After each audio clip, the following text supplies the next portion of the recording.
तो बात करेंगे लेटेस्ट एनर्जी की। लेटेस्ट एनर्जी की बात करने जा रहे हैं। लेटेस्ट एनर्जी की बात करने जा रहे हैं। सबसे पहले रिएक्शन की बात करते हैं। रिएक्शंस की बात करने जा रहे हैं। सबसे पहले ये रिएक्शन होता है सबसे पहले जी हाइड्रोजन का और ऑक्सीजन का रिएक्शन होता है। और क्या बनता है H2O, पानी बनता है। ठीक है। और फिर उसके बाद यहाँ पर दो ऑक्सीजन के एटम्स हैं, वहाँ पर एक ऑक्सीजन का एटम है। यहाँ पर हम दो लगा देंगे तो दो एकम दो ऑक्सीजन के एटम इधर भी, दो ऑक्सीजन के एटम इधर भी, दो दूनी चार, चार हाइड्रोजन के एटम इधर और दो दूनी चार, चार ही हाइड्रोजन के एटम्स इधर भी। ठीक है ना, समझ आ गई। अब हम क्या करेंगे, ये देखें इधर हाइड्रोजन के चार एटम्स में बना रहा हूँ इधर।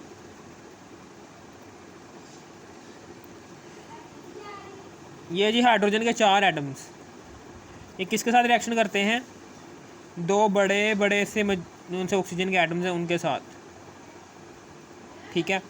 इसमें क्या होता है, ये बॉन्ड बना हुआ है, बॉन्ड ब्रेकेज होगी। अब क्या होगी, बॉन्ड ब्रेकेज होगी।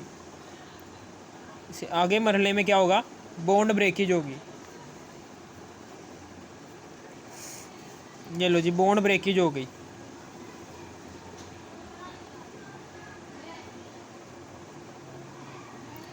इसकी भी बॉन्ड ब्रेकेज हो जाएगी। बॉन्ड ब्रेकेज हो गई। ठीक है, बॉन्ड ब्रेकेज होगी तो हमेशा याद रखना, जैसे ही बॉन्ड टूटेगा तो एनर्जी देनी पड़ेगी। ठीक है ना, एनर्जी अब्जॉर्ब होगी तभी बॉन्ड टूटेगा। एनर्जी अब्जॉर्ब होगी तो तभी हाइड्रोजन के दरमियान में जो सा बॉन्ड है वो भी टूटेगा और ऑक्सीजन के दरमियान जो सा बॉन्ड है वो भी टूटेगा। ठीक है ना। और फिर उसके बाद अब उसके बाद ये क्या हो गया, अब इसके अगले वाले मरहले में क्या होगा, ये एक ऑक्सीजन का एटम ये दो हाइड्रोजन के एटम्स के साथ मिलेगा जाकर, ऐसे करके एक ऑक्सीजन का एटम ये है, ये दो हाइड्रोजन के एटम्स इधर लग जाएंगे ऐसे करके, और एक ऑक्सीजन का एटम ये है और इसके साथ दो हाइड्रोजन के एटम्स ऐसे लग जाएंगे। ठीक है, समझ आ गई। ये है यहाँ पर इस तरीके से दो मॉलिक्यूल्स बन गए H2O के। ठीक है ना, जो चार हाइड्रोजन के एटम्स और दो ऑक्सीजन के एटम्स से मिलकर बने हैं। ठीक है ना, समझ आ गई आपको। दो मॉलिक्यूल्स वाटर के बन गए। और हमेशा याद रखना, यहाँ पर हम बॉन्ड बने हैं, यहाँ पर नए बॉन्ड्स बने हैं। जब भी बॉन्ड बनेंगे तो एनर्जी रिलीज़ होगी, यहाँ पर होगी एनर्जी रिलीज़। सेम ऐसे ही है, आइंस में भी सेम ऐसे ही होता है। जब दो आइंस के दरमियान, ये दो आइंस हैं पॉजिटिव और नेगेटिव वाले, आपस में आपको पता है कि ऑपोजिटली चार्ज आयन आपस में एक दूसरे को अट्रैक्ट करते हैं। तो अब ये जब एक दूसरे को अट्रैक्ट करेंगे तो NaCl बनेगा। ठीक है ना, ये आयनिक बॉन्ड बना है, यहाँ पर बॉन्ड बना है, बॉन्ड बना है तो एनर्जी क्या होगी, रिलीज होगी। एनर्जी क्या होगी, अब्जॉर्ब होगी। यहाँ पर बॉन्ड बना है, बॉन्ड फॉर्मेशन हुई है नए बॉन्ड की, यहाँ पर एनर्जी रिलीज होगी।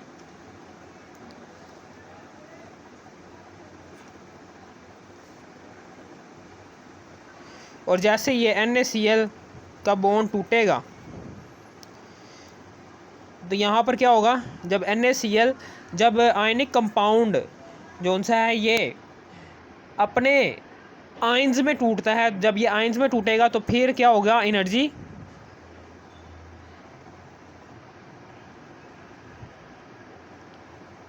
हमेशा याद रखना, एनर्जी अब्जॉर्ब होगी।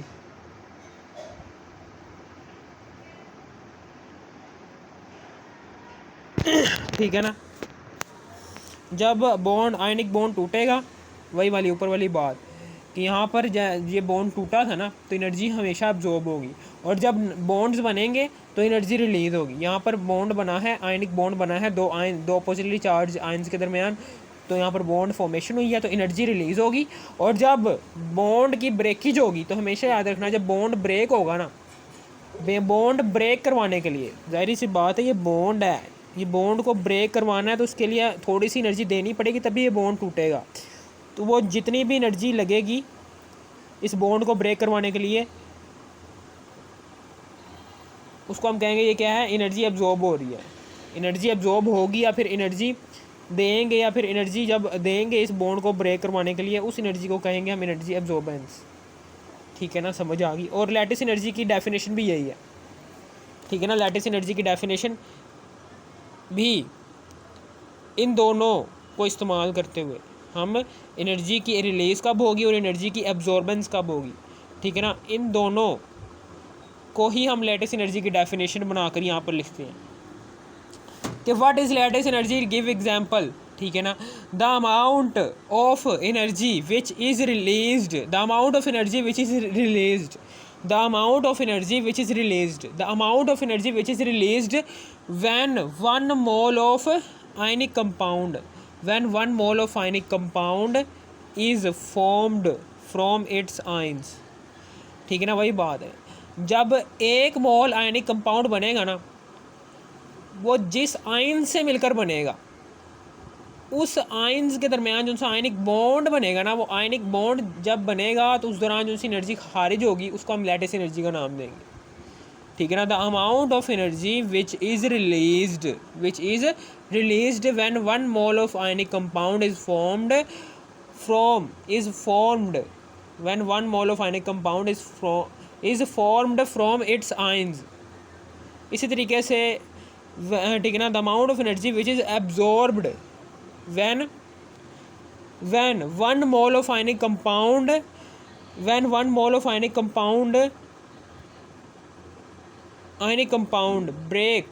break through into its ions। ठीक है ना, ये देखिए, the amount of energy which is required, the amount of energy which is required to convert 1 mole of ionic compound into its ions. ठीक है ना, समझ आ गई। यानी कि NaCl के बॉन्ड को ब्रेक करवाने के लिए, ये NaCl के दरमियान जो से ये बॉन्ड है सोडियम और क्लोरीन के दरमियान, दो ऑपोजिटली चार्ज्ड आयंस के दरमियान बनने वाले बॉन्ड, आयनिक बॉन्ड को ब्रेक करवाने के लिए जो सी एनर्जी हम देने पड़ेगी, इसको ब्रेक करवाने के लिए जो सी एनर्जी देनी पड़ेगी, इसको वो एनर्जी जो सी हम इसको देंगे, उस एनर्जी को हम कहेंगे ये कौन सी एनर्जी है जी, लैटिस एनर्जी। जो एक मोल आयनिक कंपाउंड को, ठीक है ना, जो 1 मोल आयनिक कंपाउंड को इसके अपने आयन्स में तोड़ देने वाली एनर्जी को कहेंगे हम लैटिस एनर्जी का नाम दे देंगे। ये इसकी डेफिनेशन से थी। ठीक है ना, यहाँ पर अब हम इसी कोई यूनिट है जी इसका किलो जॉल पर मोल, लैटिस एनर्जी का यूनिट है जी किलो जॉल पर मोल। एग्जाम्पल है जी सोडियम आयन जब क्लोराइड आयन से मिलकर बनेगा तो सोडियम क्लोराइड बनेगा। इसी तरीके से सोडियम क्लोराइड जब टूटेगा अपने आयन्स में, सोडियम आयन में और क्लोराइड आयन में, जब सोडियम आयन और क्लोराइड आयन, जब 1 मोल आयनिक कंपाउंड की फॉर्मेशन होगी फ्रॉम इट्स आयन्स, जब 1 मोल आयनिक कंपाउंड की फॉर्मेशन होगी, जब 1 मोल आयनिक कंपाउंड की फॉर्मेशन होगी from its own ions. 1 mole ionic compound बना है, कैसे बना है, अपने आयन्स की वजह से बना है। ठीक है ना, जब आयनिक कंपाउंड बनेगा तो आयनिक कंपाउंड के अंदर जो सा आयनिक बॉन्ड एग्जिस्ट कर रहा है, जो 2 आयन्स को आपस में मिला रहा है, वो आयनिक बॉन्ड की फॉर्मेशन हुई है ना, हमेशा याद रखना यहाँ पर एनर्जी एब्जॉर्ब होगी। ठीक है ना,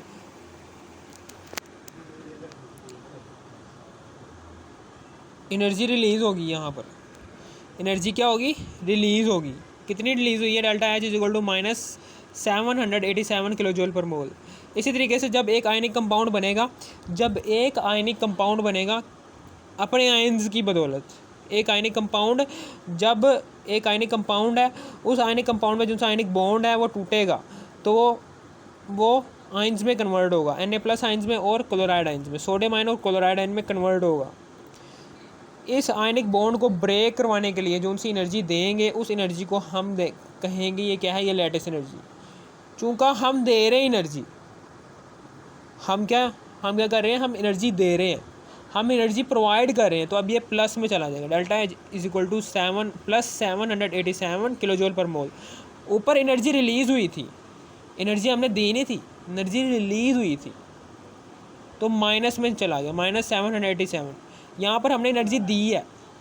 आयनिक बॉन्ड, आयनिक कंपाउंड के अंदर जो से आयंस हैं सोडियम और क्लोराइड का, आयनिक कंपाउंड के अंदर जो से आयंस, आयनिक कंपाउंड है ना, ये आयनिक कंपाउंड है। इस आयनिक कंपाउंड के अंदर जो सा आयनिक बॉन्ड बना हुआ है, वो आयनिक बॉन्ड को ब्रेक करवाने के लिए जो सी एनर्जी दी है वो एनर्जी प्लस में है। प्लस साइन क्यों है? क्योंकि हमने एनर्जी दी है, एनर्जी रिलीज़ नहीं हुई। जब एनर्जी रिलीज़ होगी तो एक नेगेटिव काम हुआ है, नुकसान हुआ है, ठीक है ना। नुकसान, एनर्जी रिलीज़ हुई है, नुकसान हुआ है, नेगेटिव काम हुआ है, तो नेगेटिव आ जाएगा। जब एनर्जी देंगे, जब आयनिक बॉन्ड को तोड़ने के लिए, जो कि आयनिक कंपाउंड के अंदर आयनिक बॉन्ड बना हुआ है, उस आयनिक बॉन्ड को तोड़ने के लिए जो सी एनर्जी देंगे वो एनर्जी पॉजिटिव में चली जाएगी। यानी कि हमने इतनी एनर्जी दी है, पॉजिटिव 787, एक पॉजिटिव काम किया, हमने एनर्जी दी है, हमने आयंस को अलग अलग किया, ठीक है ना। समझ आ गई? इस तरीके से भी आप याद कर सकते हैं। फिर डिपेंडेंस क्या है इसकी? डिपेंडेंस ये है जी, लैटिस एनर्जी जो सी होती है इस डिपेंड ऑन, लैटिस एनर्जी जो सी होती है वो साइज़ पर डिपेंड करती है, साइज ऑफ आयन के ऊपर और चार्ज ऑन आयन के ऊपर। यानी कि जितना एटम का साइज़ ज़्यादा होगा, जितना एटम का साइज़ कम होगा और जितना एटम का साइज़ ज़्यादा होगा ना, समझ लेना, इसके ऊपर भी प्लस चार्ज है, इसके ऊपर भी। जितना एटम का साइज़ कम होगा उतनी उसकी लैटिस एनर्जी बढ़ जाएगी, जितना एटम का साइज़ कम ज़्यादा होगा उतनी इसकी लैटिस एनर्जी कम हो जाएगी। क्योंकि हमेशा याद रखना कि छोटा साइज़ होगा ना, छोटा साइज़ होगा, छोटा साइज़ होगा, जितना भी है, जितना एटम का साइज़ छोटा होगा, समझ लेना न्यूक्लियस की वैलेंस इलेक्ट्रॉन के दरमियान जो सी कशिश है वो बहुत ज़्यादा होगी, ठीक है ना। तो ये जो सा छोटा साइज़ होगा ना, तो ये छोटा साइज़ क्या करेगा, ये जब किसी के साथ बॉन्ड बनाएगा, यानी कि क्लोरीन के साथ इसने बनाया था बॉन्ड, ये क्लोराइड है फॉर एग्जांपल, तो इस दौरान क्या होगा, ये न्यूक्लियस क्या करेगा, बहुत ही ज़्यादा अट्रैक्ट करके रखेगा इस क्लोरीन के ऊपर, क्योंकि न्यूक्लियस की वैलेंस इलेक्ट्रॉन के दरमियान जो सा फासला बहुत कम है, जिसकी वजह से ये वाला आसानी के साथ, ये सोडियम एटम है, ये आसानी के साथ क्लोराइड, सोडियम एटम का न्यूक्लियस जो सा होगा, सोडियम एटम का न्यूक्लियस जो सा है वो आसानी के साथ ये क्लोरीन, सोडियम एटम का जो सा न्यूक्लियस है वो आसानी, सोडियम आयन, ये जो सा सोडियम आयन है, ये सोडियम आयन का जो सा न्यूक्लियस है वो आसानी के साथ क्लोराइड आयन के इलेक्ट्रॉन्स को अपने तरफ अट्रैक्ट कर रहा है, जिसकी वजह से इसको जान छुड़वाना मुश्किल है। अब हम जब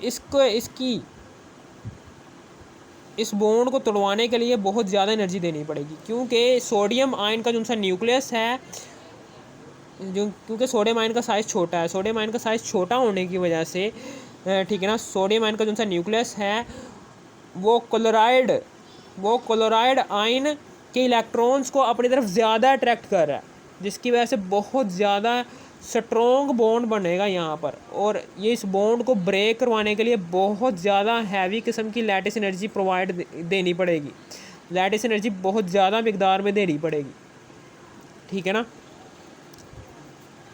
समझ आ गई आपको? ठीक है ना।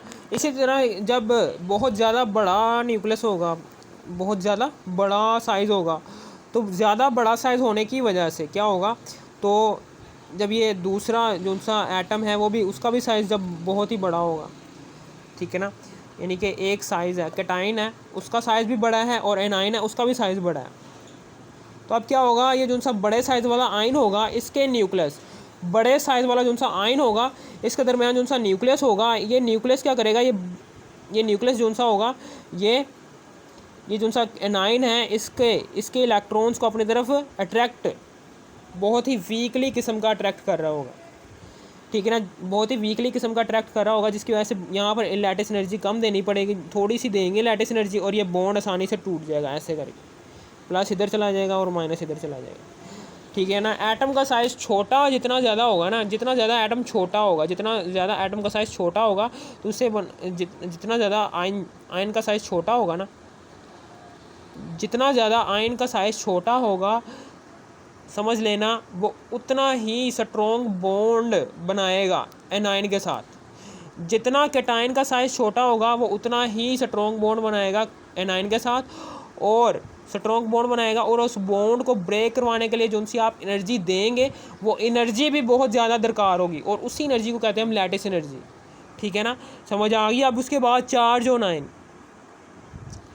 चार्ज ऑन आयन ये भी यही है, कॉन्सेप्ट यही है, सेम ही है कॉन्सेप्ट भी सेम ही है कि जितना ज़्यादा किसी एटम पर, जितना ज़्यादा किसी भी आयन के ऊपर चार्ज होगा ना, समझ लेना उतनी ही उसकी लैटिस एनर्जी ज़्यादा है, और जितना ज़्यादा किसी भी एटम के ऊपर चार्ज कम होगा, ठीक है ना, उतनी उसकी लैटिस एनर्जी कम है। यानी कि इसके ऊपर पॉजिटिव चार्ज बहुत ज़्यादा था, तो जब ये एनायन के साथ जाके मिलेगा ना, तो ये बहुत ज़्यादा हैवी किस्म का बॉन्ड बना देगा इसके साथ, क्योंकि इसके ऊपर बहुत ज़्यादा पॉजिटिव चार्ज है। बहुत ज़्यादा पॉजिटिव चार्ज होने की वजह से न्यूक्लियस क्या करेगा, न्यूक्लियस के ऊपर, न्यूक्लियस के अंदर जो से प्रोटॉन्स हैं, न्यूक्लियस के अंदर जो से प्रोटॉन्स हैं, वो प्रोटॉन्स न्यूक्लियस के ऊपर बहुत ज़्यादा पॉजिटिव चार्ज है। इस न्यूक्लियस के ऊपर, कैटायन के न्यूक्लियस के अंदर बहुत ज़्यादा पॉजिटिव चार्ज है। वो पॉजिटिव चार्ज क्या करेगा, इस कैटायन को, इस एनायन के इलेक्ट्रॉन्स को अपनी तरफ बहुत ज़्यादा अट्रैक्ट करेगा, जिसकी वजह से जब ये एनायन इसके पास जाएगा ना, तो बहुत स्ट्रॉन्ग बॉन्ड बनेगा, क्योंकि ये इस कैटायन के ऊपर बहुत ज़्यादा पॉजिटिव चार्ज था। बहुत ज़्यादा पॉजिटिव चार्ज होने की वजह से ये क्या करेगा, ये एनायन के इलेक्ट्रॉन्स को अपनी तरफ बहुत ज़्यादा मिकदार में अट्रैक्ट करेगा, जिसकी वजह से यहाँ पर स्ट्रॉन्ग बॉन्ड बनेगा। जैसे स्ट्रॉन्ग बॉन्ड बनेगा तो इस बॉन्ड को ब्रेक करवाने के लिए जो सी एनर्जी देनी पड़ेगी, लैटिस एनर्जी, वो बहुत ही ज़्यादा होगी। ठीक है ना, समझ आ गई। इसको कहते हैं हम लैटिस एनर्जी। ठीक है ना, लैटिस एनर्जी की 2 डेफिनेशंस बनी थी, मैं दोबारा से बता देता हूँ कि जब एक आयनिक कंपाउंड बनेगा, जब 1 मोल ऑफ आयनिक कंपाउंड बनेगा, ठीक है ना, अपने आयंस की बदौलत, अपने आयंस, जब 1 मोल आयनिक कंपाउंड बनेगा अपने आयंस की बदौलत, तो उस दौरान एनर्जी रिलीज़ होगी। वो जो सी एनर्जी रिलीज़ होगी उसे हम कहेंगे लैटिस एनर्जी। और फिर उसके बाद जब 1 मोल आयनिक कंपाउंड टूटेगा अपने आयंस के अंदर, तो उस दौरान एनर्जी एब्जॉर्ब होगी, यानी कि एनर्जी देंगे आयनिक कंपाउंड के अंदर जो से आयंस हैं, उन आयनिक कंपाउंड के अंदर 2 आयंस के दरमियान आयनिक बॉन्ड बना हुआ है, सोडियम आयन और क्लोराइड आयन। इस सोडियम और क्लोरीन के दरमियान जो सा आयनिक बॉन्ड है, उस आयनिक बॉन्ड को तोड़ने के लिए जो सी एनर्जी देनी पड़ेगी उसको हम लैटिस एनर्जी कहेंगे। ये 2 डेफिनेशंस थी, ठीक है ना। और ये इसकी डिपेंडेंस भी होगी कि साइज ऑफ आयन और चार्ज ऑन आयन, ठीक है ना। ये लैटिस एनर्जी डिपेंड ऑन ये 2 चीज़ों पर डिपेंड कर रही होती है, साइज ऑफ आयन और चार्ज ऑन आयन। अगर आपको इस वीडियो की ज़रा से भी समझ आ गई, थोड़ी सी भी समझ आ गई, उस वीडियो को तो लाइक और सब्सक्राइब और शेयर भी कर देना। Thanks for watching me.